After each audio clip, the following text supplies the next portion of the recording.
മറയേണ്ടതോർത്ത് ചന്ദ്രനക്ഷത്രാദികൾ വിതുമ്പുമ്പോൾ മാറ്റമില്ലാതെങ്ങും വിരാജിക്കും ദൈവമേ, അങ്ങയെ വാഴ്ത്തുന്നു ഞങ്ങൾ. ഉദിച്ചെങ്ങും പ്രഭതൂകും പാരിലെ സൂര്യരശ്മിയേക്കാൾ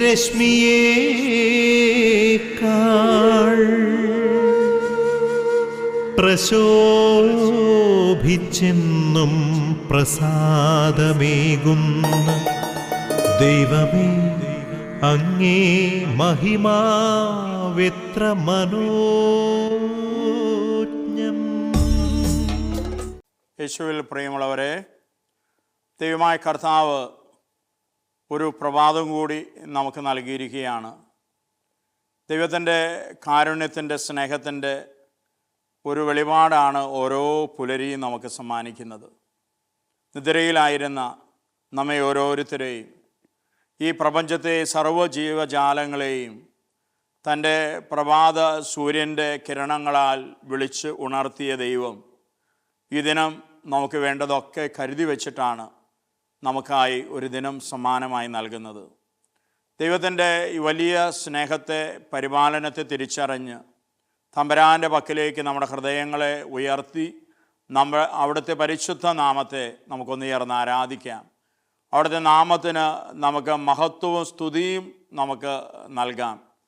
തീർച്ചയായും ദൈവത്തിൻ്റെ പരിപാലനവും കരുണയുമാണ് നമ്മുടെ ജീവിത വഴികളെ അനുഗ്രഹമാക്കുന്നത്. ഇതിനെ മുഴുവൻ വലിയ ബോധ്യത്തോടെ കർത്താവിൻ്റെ കരങ്ങളിലേക്ക് അവിടുത്തെ ആശീർവാദത്തിനും അനുഗ്രഹത്തിനുമായി നമുക്ക് സമർപ്പിക്കാം.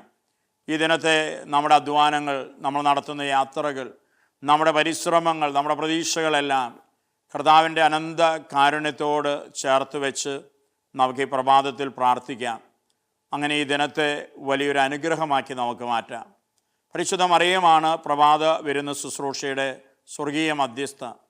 അമ്മയോട് ചേർന്നുള്ള പ്രാർത്ഥനയും മധ്യസ്ഥവുമാണ് ഓരോ പ്രഭാതത്തിലും വലിയ അനുഗ്രഹമായി ശുശ്രൂഷയെ മാറ്റുന്നത്. രാവും പകലും ഈ ശുശ്രൂഷയ്ക്ക് വേണ്ടി കഠിനാധ്വാനം ചെയ്യുന്ന എല്ലാ പ്രേക്ഷിത മക്കളെയും, ഓരോ പ്രഭാതത്തിലും TV സ്ക്രീനിന് മുമ്പിലായിരുന്ന് വചനം കേട്ടും പ്രാർത്ഥിച്ചുമായിരിക്കുന്ന ആയിരങ്ങളെയും അമ്മയുടെ വിമല ഹൃദയത്തോട് ചേർത്ത് വെച്ച് നമുക്ക് അമ്മയുടെ സ്വർഗീയ മാധ്യസ്ഥം യാചിക്കാം. നന്മ നിറഞ്ഞ മറിയമേ സ്വസ്തി, കർത്താവ് അങ്ങയോട് കൂടെ സ്ത്രീകളിൽ അനുഗ്രഹിക്കപ്പെട്ടവളാകുന്നു. അങ്ങയുടെ ഉദരത്തിൻ ഫലമായി ഈശോ അനുഗ്രഹിക്കപ്പെട്ടവനാകുന്നു. പരിശുദ്ധ മറിയമേ തമ്പുരാൻ്റെ അമ്മേ, പാപികളായ ഞങ്ങൾക്ക് വേണ്ടി ഇപ്പോഴും ഞങ്ങളുടെ മരണസമയത്തും തമ്പുരാനോട് അപേക്ഷിക്കണമേ. ആമേൻ.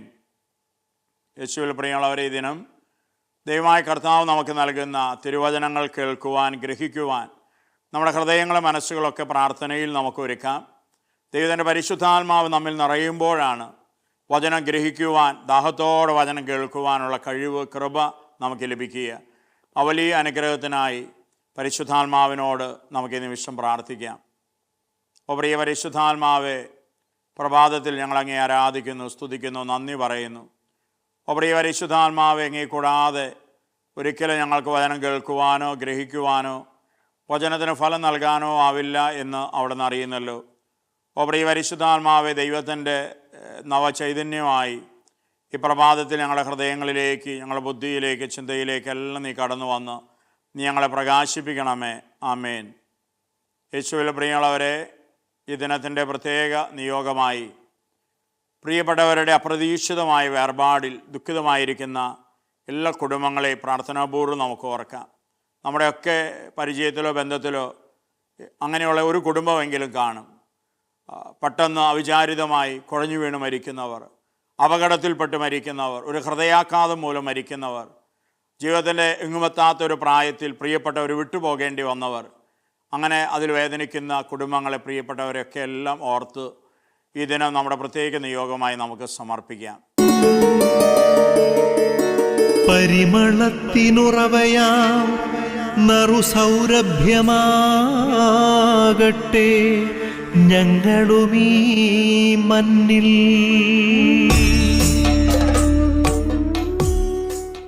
തോബിത്തിൻ്റെ പുസ്തകം 4-ാം അധ്യായം 5 മുതലുള്ള തിരുവചനങ്ങളാണ് ഈ ദിനം നമ്മുടെ പ്രാർത്ഥനയ്ക്ക് വിചിന്തനത്തിനുമായി ദൈവമായ കർത്താവ് നൽകുന്നത്.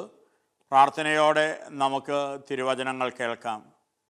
മകനെ, ജീവിതകാലം മുഴുവൻ നമ്മുടെ ദൈവമായ കർത്താവിനെ ഓർക്കുക. ഒരിക്കലും പാപം ചെയ്യുകയോ അവിടുത്തെ കൽപ്പനകൾ ലംഘിക്കുകയോ അരുത്.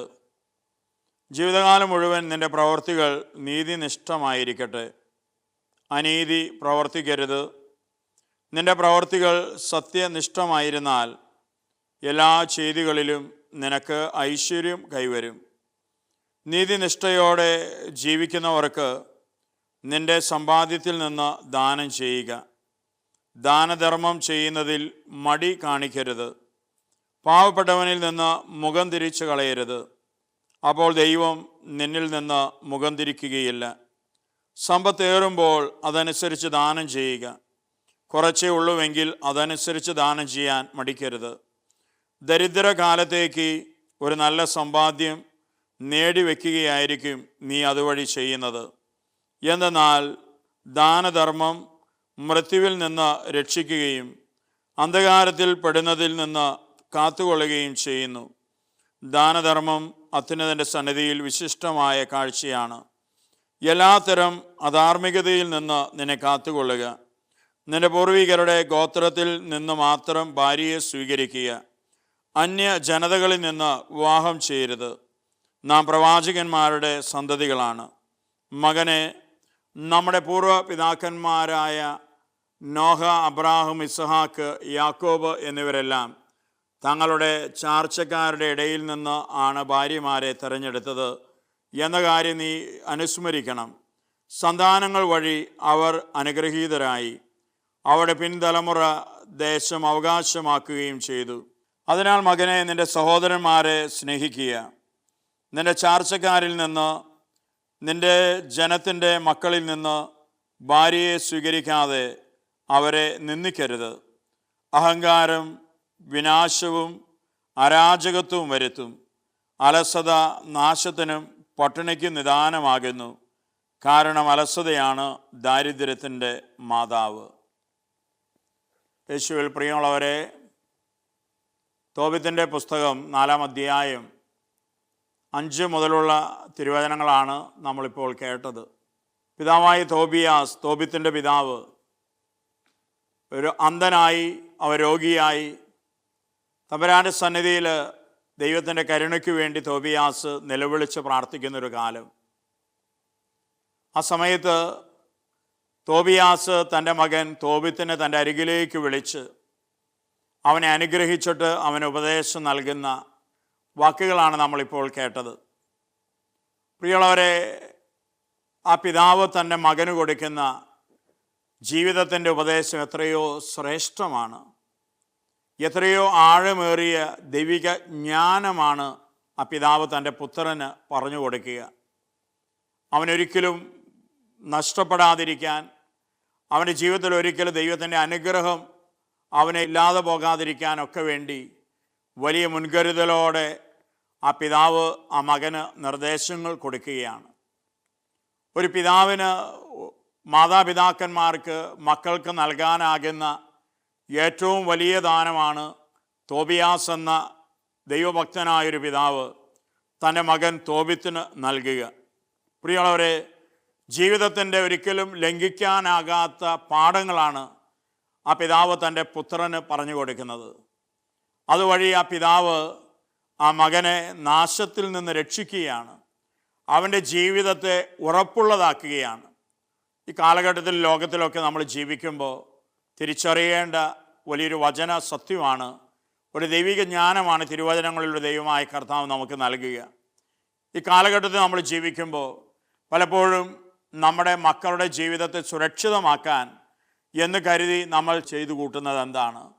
പലപ്പോഴും നമ്മൾ നമ്മുടെ മക്കൾക്ക് വേണ്ടി, വരും തലമുറയ്ക്ക് വേണ്ടി കഠിനാധ്വാനം ചെയ്ത് കഷ്ടപ്പെട്ട് അധ്വാനിച്ച് നമ്മൾ അമ്പര ചുംബിയായ ഒരു ഭവനം ഉണ്ടാക്കും. അതിനോടൊപ്പം എല്ലാ ജീവിത സൗകര്യങ്ങളുണ്ടാക്കും. കുറേ ഭൂമി വാങ്ങിയിടും, കുറേ സ്വർണം നമ്മൾ വാങ്ങി വയ്ക്കും. കുറേ ബാങ്ക് ബാലൻസ് അവർക്ക് വേണ്ടി ഉണ്ടാക്കി കൊടുക്കും. നമ്മൾ ആശ്വസിക്കും, എൻ്റെ മക്കളുടെ ജീവിതം സുരക്ഷിതമാണ്, കാരണം അവർക്ക് വേണ്ടി ഞാൻ കുറേ സമ്പാദിച്ചു വെച്ചിട്ടുണ്ട്, അവർക്കൊരിക്കലും ദാരിദ്ര്യമോ പട്ടിണിയോ ഒന്നും വരികയില്ല എന്ന് ആശ്വസിച്ച് കടന്നു പോകുന്ന ഒരുപാട് മാതാപിതാക്കന്മാരുണ്ട്.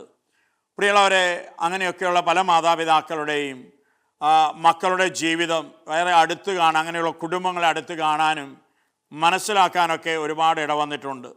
പലപ്പോഴും മാതാപിതാക്കൾ ഉണ്ടാക്കി വെച്ച ആ സമ്പത്തിനെ പ്രതി കുറച്ച് കഴിയുമ്പോൾ തമ്മി തല്ലുന്ന മക്കളെ കാണാനിടവരും. പിന്നെ കണ്ടാൽ മിണ്ടാത്ത മക്കളെ കാണാനിടവരും. സഹോദരനെതിരെ പോലീസ് സ്റ്റേഷനിലും കോടതിയിലും പോകുന്നത് കാണാനിടവരും. കാരണം എന്താണ്? മാതാപിതാക്കൾ ഈ മക്കളുടെ ജീവിതം സുരക്ഷിതമാകുവാൻ ഉണ്ടാക്കി വെച്ച സമ്പത്തിനെ കുറിച്ചുള്ള തർക്കമാണ് ഇന്ന് ആ മക്കളുടെ ജീവിതം വളരെ ദുരിതപൂർണമാക്കിയിരിക്കുന്നത്. ദൈവത്തിൽ നിന്ന് അകന്നു ജീവിക്കുന്നവരായ മക്കളെ മാറ്റുന്നത്, ദൈവത്തിൻ്റെ എല്ലാ പ്രമാണങ്ങളും തന്നെ ലംഘിക്കുന്നവരായി അവരെ മാറ്റിയത്. പ്രിയമുള്ളവരെ, അങ്ങനൊരു കാലഘട്ടത്തിൽ നമ്മളിന്ന് ജീവിക്കുമ്പോൾ ഇങ്ങനെയുള്ളതൊക്കെ നമ്മുടെയൊക്കെ ചുറ്റുപാടുകളിലും നമ്മുടെ പരിചയത്തിലും ഒരു പക്ഷേ നമ്മുടെയൊക്കെ കുടുംബത്തിൻ്റെ അനുഭവമായി ഇന്ന് മാറുമ്പോൾ തോബിയാസ് തൻ്റെ പ്രിയമകൻ തോബിത്തിന് നൽകിയ ഉപദേശം നമ്മൾ 100 വട്ടം വായിച്ച് ധ്യാനിക്കണം. ഇത് നമ്മുടെ മക്കൾക്ക് പകർന്നു കൊടുക്കണം. അവരുടെ ജീവിതത്തിന് ഉപദേശമായി മാതാപിതാക്കൾ ഈ ലോകം വിട്ട് കണ്ണടച്ച് ഈ ലോകത്തിൽ നിന്ന് പോകും വരെ പോകുന്ന നിമിഷത്തിനുള്ളിലെങ്കിലും തങ്ങളുടെ മക്കളെ അരികിലേക്ക് വിളിച്ച് വചനഭാഗം വായിച്ച്, മക്കളെ, എനിക്കും നിങ്ങൾക്ക് നൽകാനുള്ള ഉപദേശം ഈ ഉപദേശം തന്നെയാണ് എന്ന് പറഞ്ഞ് ആ മക്കളെ വായിച്ചു കേൾപ്പിക്കാനെങ്കിൽ തയ്യാറാകണം. പ്രിയമുള്ളവരെ, തോബിത്തിനോട് തൻ്റെ പിതാവ് തോബിയാസ് പറയുന്ന കാര്യം തിരിച്ചറിയാൻ നമുക്ക് കഴിയണം. പിതാവ് പറയണം, മകനെ, നീ ഒരിക്കലും ദൈവകൽപ്പന ലംഘിക്കരുത്, ദാനധർമ്മത്തിൽ നിന്ന് നീ ഒരിക്കലും പിന്തിരിയരുത്, ഒരു ഇല്ലാത്തവൻ നിൻ്റെ മുമ്പിൽ വന്നാൽ അവന് നേരെ നീ മുഖം തിരിക്കരുത്. അങ്ങനെ നീ മുഖം തിരിച്ചാൽ ദൈവമായ കർത്താവ് നിനക്കെതിരെയും നീ ഒരു ആവശ്യം വന്ന് നിലവിളിക്കുമ്പോൾ, തമ്പുരാൻ്റെ പക്കലേക്ക് നീ കരങ്ങൾ ഉയർത്തുമ്പോൾ ആ ദൈവം നിൻ്റെ പക്കൽ നിന്ന് മുഖം തിരിച്ചു കളയും. അതുകൊണ്ടൊരു പാവപ്പെട്ടവനെയും നീ അവഗണിക്കരുത്. നിനക്ക് സമ്പത്തുണ്ടാകുമ്പോൾ സമ്പത്തുണ്ടാകുന്നതിനനുസരിച്ച് നീ ദാനം ചെയ്യണം. നിനക്ക് അധികമൊന്നും ഇല്ലെങ്കിലും നീ ദരിദ്രനാണെങ്കിലും ആ പിതാവ് ഓർമ്മപ്പെടുത്തിയ ഉള്ളതിൽ നിന്ന് നീ ദാനം ചെയ്യാൻ മടിക്കരുത്. ഞാൻ പലരെയും കണ്ടിട്ടുണ്ട്. പലരും ദാനധർമ്മങ്ങളെക്കുറിച്ചോ പാവങ്ങളെ സഹായിക്കുന്നതിനെക്കുറിച്ചോ, ഒരിടവകയിൽ ഒരാൾ രോഗിയായി മാരക രോഗത്തിലാണ്, കിഡ്നി മാറ്റിവെക്കണം, അതല്ലെങ്കിൽ കരൾ മാറ്റിവെക്കണം, ലക്ഷക്കണക്കിന് രൂപ അതിന് വേണം, ഒരു കുടുംബത്തിന് താങ്ങാൻ വയ്യാത്ത അവസ്ഥയാണ്. അങ്ങനെയൊക്കെ പറയുമ്പോഴും ഇല്ലാത്ത ഒരുപാട് മക്കൾ മനസ്സ് തുറന്ന് സഹകരിക്കുന്നത് അവർക്ക് കൊടുക്കുന്നത് കാണാൻ കഴിഞ്ഞിട്ടുണ്ട്. പക്ഷേ ചിലപ്പോഴെങ്കിലും ഒരുപാടുള്ളവരാണ് അനങ്ങാപ്പാറകളെ പോലെ ഒന്നും കേട്ടില്ല ഒന്നും അറിഞ്ഞില്ല എന്ന മട്ടിൽ ജീവിക്കുന്നവരെ പലപ്പോഴും കാണാനായിട്ട് ഇടവന്നിട്ടുണ്ട്. പ്രിയമുള്ളവരെ, തോബിയാസ് തൻ്റെ പുത്രൻ തോബിത്തിന് നൽകിയ ഉപദേശം അവരറിഞ്ഞിരുന്നുവെങ്കിൽ അവരൊരിക്കലും ഇങ്ങനെ പെരുമാറുമായിരുന്നില്ല. പലപ്പോഴും ദൈവം സമ്പത്ത് നൽകുമ്പോൾ അത് നൽകുന്നവൻ ദൈവമാണെന്നറിയാതെ ഞങ്ങളുടെ അധ്വാന ഫലമാണ്, ഞാൻ നേടിയതാണ്, എൻ്റെ വിയർപ്പാണ് എന്നൊക്കെ കരുതി മനുഷ്യൻ ജീവിക്കുമ്പോൾ, ദൈവമക്കൾ ജീവിക്കുമ്പോൾ, പ്രിയമുള്ളവരെ, അത് ദൈവത്തിൻ്റെ അനുഗ്രഹങ്ങളെ നൽകിയ അതേ ദൈവം തന്നെ തിരികെ എടുക്കാൻ കാരണമായി തീരുമെന്ന് നമുക്ക് തിരിച്ചറിയാൻ കഴിയണം. അത് നമ്മുടെ അനുദിന ജീവിത വഴികളിൽ ദൈവം നൽകുന്ന എല്ലാറ്റിലും ഓഹരിയും പങ്കും തമ്പുരാന് സന്തോഷത്തോടെ കൊടുക്കുന്നവരായി മാറാനായിട്ട് നമുക്ക് കഴിയണം. വചനത്തിൽ തോബിയാസ് നൽകുന്ന ഉപദേശത്തിൽ ആ മകനെ അനുസ്മരിപ്പിക്കുന്ന ഒരു കാര്യമുണ്ട്. മകനെ, കർത്തൃ ശുശ്രൂഷയ്ക്ക് നിനക്ക് പ്രതിഫലം ലഭിക്കാതിരിക്കുകയില്ല. ഇന്ന് പലപ്പോഴും പള്ളിയിൽ വന്ന് പ്രാർത്ഥിക്കുന്നവരുണ്ട്, നൊവേന സ്ഥലങ്ങൾ ഓടിക്കൂടുന്നവരുണ്ട്, ധ്യാന കേന്ദ്രങ്ങളിൽ ധ്യാനിക്കാൻ പോകുന്നവരുണ്ട്. ഇതിൻ്റെയൊക്കെ അപ്പുറത്ത് ജീവിതത്തിലേക്ക് വരുമ്പോൾ പലപ്പോഴും വട്ടപ്പൂജ്യമാണ്. ദൈവം പ്രതീക്ഷിക്കുന്ന കാര്യങ്ങളൊന്നും തന്നെയില്ല. പ്രാർത്ഥന കൊണ്ടുപിടിച്ച് നടക്കുന്നുണ്ട്. പലപ്പോഴും എൻ്റെ പുറകിലുള്ള ചേതവികാരം എന്താണ്? ഇതൊരു വ്യവസായം പോലെയാണ്. ഞങ്ങൾ ആഗ്രഹിക്കുന്നതൊക്കെ പ്രതീക്ഷിക്കുന്നതൊക്കെ ഞങ്ങൾക്ക് കിട്ടണം, അതിനുവേണ്ടി പ്രാർത്ഥിക്കും. പക്ഷേ ഒരു അനുഗ്രഹ ജീവിതത്തിന് അതിൻ്റെ അടിസ്ഥാനമായി നിലകൊള്ളുന്ന കർത്താവിൻ്റെ വചനം വെളിപ്പെടുത്തി ഇങ്ങനെയുള്ള കാര്യങ്ങളൊന്നുമില്ല. ദാനധർമ്മമില്ല, ദൈവത്തിന് ശുശ്രൂഷ ചെയ്യുവാനുള്ള മനസ്സോ താല്പര്യമൊന്നുമില്ല. ഒരു പാവപ്പെട്ടവൻ കൈ നീട്ടി കടന്നു വരുമ്പോൾ അവന് നേരെ മുഖം തിരിച്ചു നിൽക്കുന്ന മനോഭാവമാണ്. ഇങ്ങനെയൊക്കെയുള്ള മനോഭാവം പുലർത്തിയിട്ട് നമ്മൾ ലോകം മുഴുവൻ ചുറ്റി നടന്ന് പ്രാർത്ഥിച്ച് അനുഗ്രഹം പ്രാപിക്കാമെന്ന് കരുതിയാൽ പ്രിയമുള്ളവരത് വ്യാമോഹം മാത്രമല്ലേ? തീർച്ചയായിട്ടും തിരിച്ചറിയാനായിട്ട് കർത്താവ് നമ്മെ ക്ഷണിക്കുകയാണ്. അതുകൊണ്ട് ദൈവം നമുക്ക് നൽകുന്ന ആരോഗ്യമുണ്ട്, സമയമുണ്ട്, സമ്പത്തുണ്ട്, കഴിവുകളുണ്ട്. ഇതെല്ലാം കർത്തൃ ശുശ്രൂഷയ്ക്ക് വേണ്ടി നമ്മളെ കൊണ്ടാകുന്ന തരത്തിൽ മാറ്റിവെക്കാൻ, കർത്തൃ ശുശ്രൂഷയ്ക്ക് വേണ്ടി ചെലവിടാൻ നമുക്ക് കഴിയണം. നമ്മുടെ ആരോഗ്യം, നമ്മുടെ സമയം, ദൈവം നൽകിയ കഴിവുകളെല്ലാം സുവിശേഷ വളർച്ചയ്ക്ക് വേണ്ടി നമുക്ക് വ്യയം ചെയ്യാനായിട്ട് കഴിയണം. അപ്പോഴാണ് ദൈവം നമുക്ക് നൽകിയിരിക്കുന്ന ദാനങ്ങൾ അത് സ്ഥിരപ്പെടുക, അത് സുരക്ഷിതമാക്കുക. ഇനി കൂടുതൽ ദൈവം നമ്മുടെ ജീവിതത്തിലേക്ക് വർഷിച്ച് നമ്മെ അനുഗ്രഹമാക്കുക. ഈ വചനബോധ്യത്തിൽ നമുക്ക് ജീവിക്കാനായിട്ട് കർത്താവിൻ്റെ കൃപയ്ക്ക് വേണ്ടി നമുക്ക് പ്രാർത്ഥിക്കാം. നമ്മുടെ മക്കളെ കുടുംബങ്ങളിലൊക്കെ കുടുംബ പ്രാർത്ഥനാ സമയത്തോ അല്ലാത്ത സമയത്തോ ഈ തോബിയാസ് എന്ന പിതാവ് നൽകുന്ന ഉപദേശം പ്രാർത്ഥനാപൂർവ്വം ഒന്ന് വായിച്ച് കേൾപ്പിക്കാനൊക്കെ നമ്മുടെ കുടുംബങ്ങളിൽ മാതാപിതാക്കൾക്ക് സാധിക്കണം. അതാണ് മക്കളുടെ ജീവിതം സുരക്ഷിതമാക്കാനുള്ള വഴി. ഒരുപാട് സമ്പത്ത് അവർക്ക് വേണ്ടി നേടിവെച്ചതുകൊണ്ടോ ഒരുപാട് വസ്തുവകകൾ അവർക്ക് വേണ്ടി സമ്പാദിച്ചു കൂട്ടി അവരെ ഏൽപ്പിച്ചു വെച്ചതുകൊണ്ടോ ഒന്നും മക്കളുടെ ജീവിതം ഭദ്രമാവില്ല, സുരക്ഷിതമാവില്ല. മറിച്ച് ദൈവത്തിൻ്റെ പ്രിയ മക്കളായി, ദൈവത്തെ സ്നേഹിക്കുന്നവരായി, ദൈവപ്രമാണങ്ങളെ പാലിക്കുന്നവരായി നമ്മുടെ മക്കൾ മാറിയാൽ തീർച്ചയാണ് സമ്പത്തായി അധികമൊന്നും അവർക്ക് കൊടുക്കാൻ കഴിഞ്ഞില്ലെങ്കിലും അവർ തീർച്ചയായും ദൈവത്തിൻ്റെ അനുഗ്രഹമായി ഉയരും. ആ വലിയ ബോധ്യത്തോടെ നമ്മുടെ മക്കളെ വളർത്താനും കുടുംബജീവിതം നയിക്കാനും ദൈവത്തോട് തുറവിയുള്ളവരാകാനൊക്കെ കർത്താവെ അനുഗ്രഹിക്കണമേ എന്ന് ഈ പ്രഭാതത്തിൽ നമുക്ക് ദൈവത്തോട് പ്രാർത്ഥിക്കാം. ആമേൻ. പിതാവേ, സ്നേഹാഗ്നിയാൽ ജ്വലിക്കട്ടെ മക്കളാ ഞങ്ങളെല്ലാം.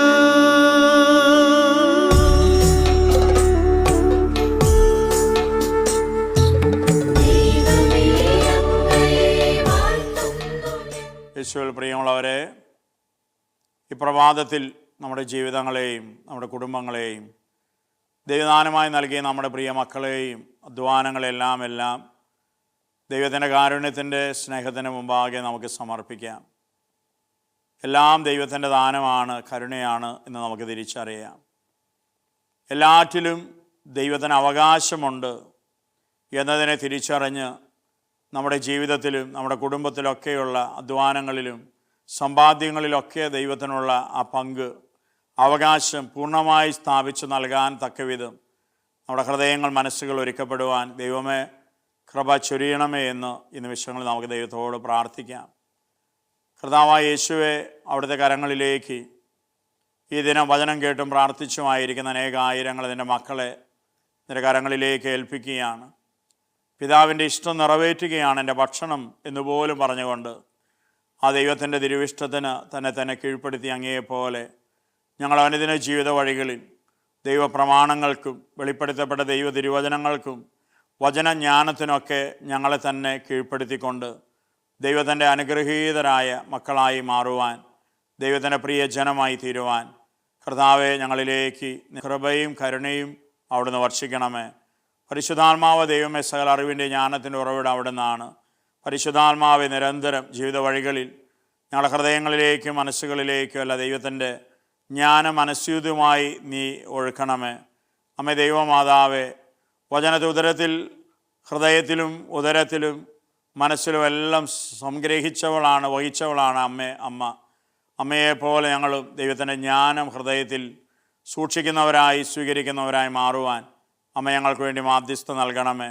സകല വിശുദ്ധരെ ജീവിത വഴികളിൽ ഞങ്ങൾ സുവിശേഷ വചനങ്ങളോട് വിശ്വസ്തത പുലർത്തി ജീവിച്ച് ദൈവത്തെ മഹത്വപ്പെടുത്തുവാൻ നിങ്ങൾ ഞങ്ങൾക്ക് വേണ്ടി മാധ്യസ്ഥം വഹിക്കണമേ. ഞങ്ങളെ കാക്കുന്ന കാവൽ മാലാഖമാരെ, ദൂതഗണങ്ങളെ ജീവിത വഴികളിൽ എന്നും നിങ്ങൾ ഞങ്ങൾക്ക് സംരക്ഷണ പരിപാലനം നൽകി ഞങ്ങളുടെ കൂടെ ആയിരിക്കണമേ. നിത്യപിതാവും പുത്രനും പരിശുദ്ധാത്മാവുമായ സർവേശ്വര എന്നേക്കും ആമേൻ.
മുന്തിരിവീഞ്ഞിനെ തൻ രക്തമാക്കുന്ന ആത്മീയ സഹനത്തിൻ രഹസ്യമെന്ത്?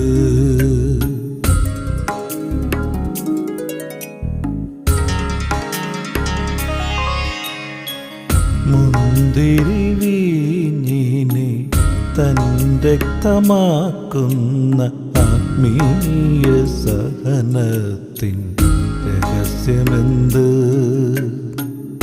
നറും ഗോതമ്പപ്പത്തെ താനാക്കി മാറ്റുന്ന, നറും ഗോതമ്പപ്പത്തെ താനാക്കി മാറ്റുന്ന കുരിശിലെ യാഗത്തിൻ അർത്ഥമെന്ത്? അതു നിനക്കേ അറിയൂ, നിനക്കു മാത്രമേ അറിയൂ. അതു നിനക്കേ അറിയൂ, നിനക്കു മാത്രമേ അറിയൂ. അതിൻ ബലമൊന്നു മാത്രമേ ജീവിതം, അതിൻ ബലമൊന്നു മാത്രമേ ജീവിതം. മുന്തിരിവീഞ്ഞിനെ തൻ രക്തമാക്കുന്ന ആത്മീയ സഹനത്തിൻ രഹസ്യമെന്ത്? രഹസ്യമെന്ത്?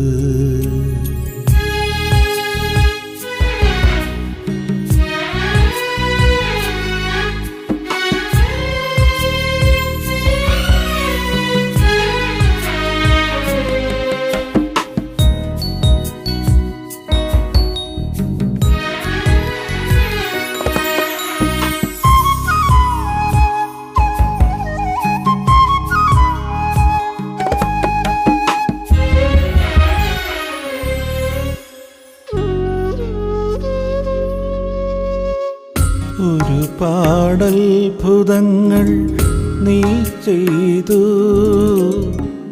അടയാളങ്ങളാൽ കൺ തുറന്നു. ഒരുപാടത്ഭുതങ്ങൾ നീ ചെയ്തു, അടയാളങ്ങളാൽ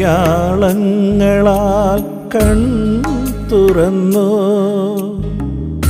അതിലും മഹോന്നതം സുന്ദരം സൗഭാഗ്യം, അതിലും മഹോന്നതം സുന്ദരം സൗഭാഗ്യം അവിടുത്തെ നിശബ്ദമാം സ്നേഹമല്ലോ.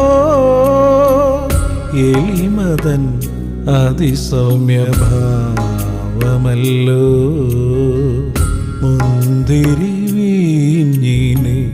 തൻ രക്തമാക്കുന്ന ആത്മീയ സഹനത്തിൻ രഹസ്യമെന്ത്? രഹസ്യമെന്ത്?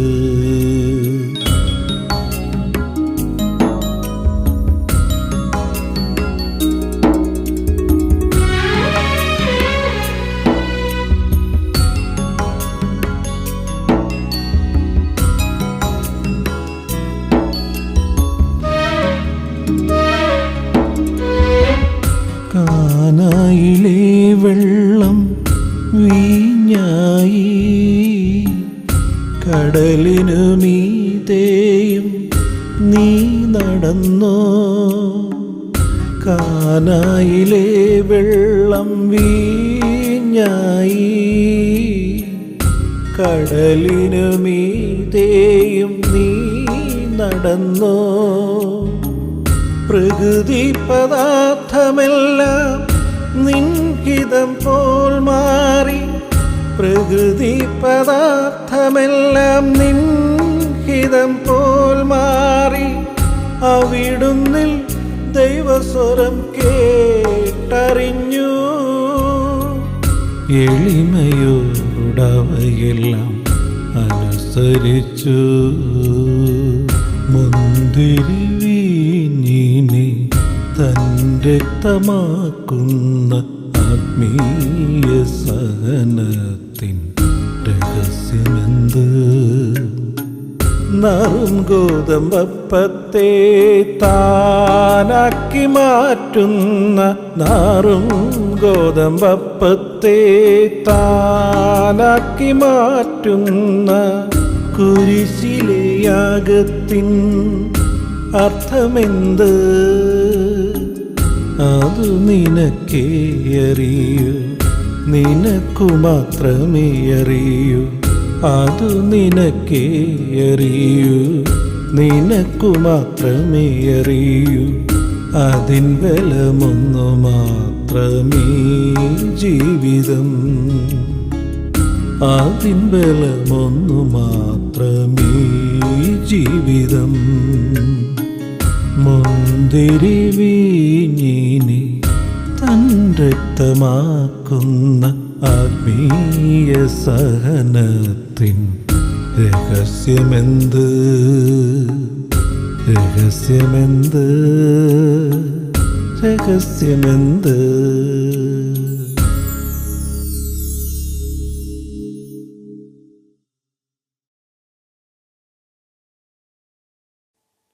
യേശുവിൽ പ്രിയമുള്ളവരെ, ദിനത്തിൻ്റെ ആശീർവാദ പ്രാർത്ഥനയിലേക്ക് നമുക്ക് പ്രവേശിക്കാൻ. ലോകമെമ്പാടും ടി വി സ്ക്രീനിൻ്റെ മുമ്പിലായിരുന്ന വചനം കേട്ടും പ്രാർത്ഥിച്ചുമായിരിക്കുന്ന അനേകായിരങ്ങളോട് ഒരു മനസ്സോടെ നമുക്കും ചേരാം, നമുക്കും പ്രാർത്ഥിക്കാം. നമ്മുടെ ജീവിത നിയോഗങ്ങളെ, ആവശ്യങ്ങളെല്ലാം കർത്താവിൻ്റെ കരങ്ങളിലേക്ക് നമുക്ക് പൂർണ്ണമായിട്ട് സമർപ്പിക്കാം. കത്തോലിക്കാ തിരുസഭ കാലഘട്ടത്തിൽ നയിക്കുവാൻ ദൈവത്താൽ തിരഞ്ഞെടുത്ത് നിയോഗിക്കപ്പെട്ട പരിശുദ്ധ ലയോ പാപ്പയോടും എല്ലാ കർദിനാൾമാരോടും മെത്രാന്മാരോടും വൈദികരോടും വിശ്വാസി സമൂഹങ്ങളോടും ചേർന്ന് ഒരു മനസ്സോടെ നമ്മുടെ പ്രാർത്ഥനകളെ ദൈവത്തിൻ്റെ സന്നിധിയിലേക്ക് നമുക്ക് ഉയർത്താം.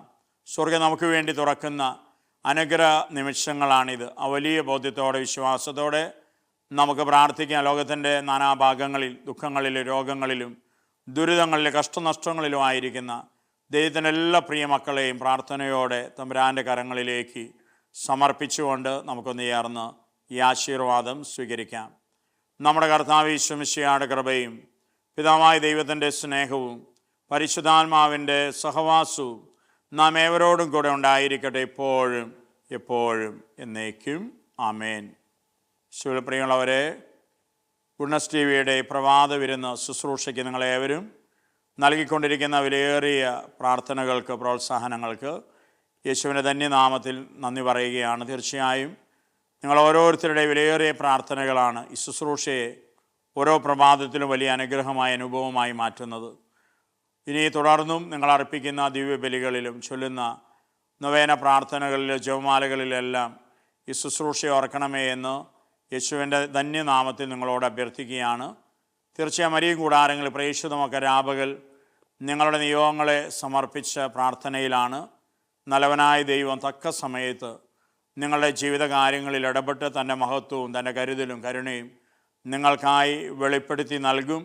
ആ വലിയ വിശ്വാസത്തിലും പ്രത്യാശയിലും നമ്മുടെ പ്രാർത്ഥനാ ജീവിതത്തിൽ നമുക്ക് മുന്നേറാം. യേശുവിൻ്റെ അനുഗ്രഹനാമത്തിൽ നിങ്ങളേവർക്കും നല്ലൊരു ദിനം നേരുന്നു. ആമേൻ.